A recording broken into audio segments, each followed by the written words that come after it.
Good morning, সুপ্রভাত বন্ধুরা। দেখো আজকে একটু রিলস একটা করছি, কেন বলো তো? আজকে করছি এই কারণেই যে আমরা অনেক সময় বলে থাকি আজকে তোমার দাদা একটু ছুটি করেছে।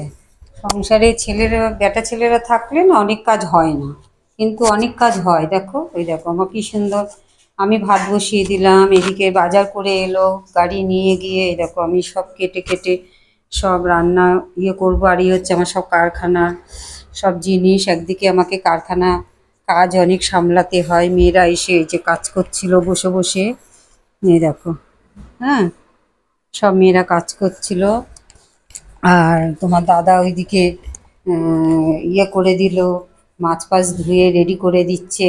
একদিকে কারখানার কাজ, আবার একদিকে তোমার রান্না বান্না সবই তো করতে হয়, বলো তাই না? এই দেখো আমি এক্ষুনি শাক কাটতে বসবো, ফ্রিজের থেকে রাখা রয়েছে, কালকে একটু শাক এনে রেখেছি। উচ্ছে কুমড়ো এগুলো কেটে রেখেছি। মাছ ধোয়া হয়ে গেল। হ্যাঁ, এবারে রান্না করতে বসবো। ও একটু হাতাহাতি আমার করে দেবে, কিন্তু বলে বটে যে বেটা ছেলেরা বাড়ি থাকলে অনেক কাজ হয় না, কিন্তু এটা হচ্ছে আন্ডারস্ট্যান্ডিংয়ের ব্যাপার। দুজনে মিলে যদি ঠিক মতন কাজ করে, দেখবে কাজগুলো তাড়াতাড়ি হয়ে যায়, ঝগড়াঝাটি না করে, তাই না বলো? সেই জন্যই তোমাদের সাথে একটু দেখালাম।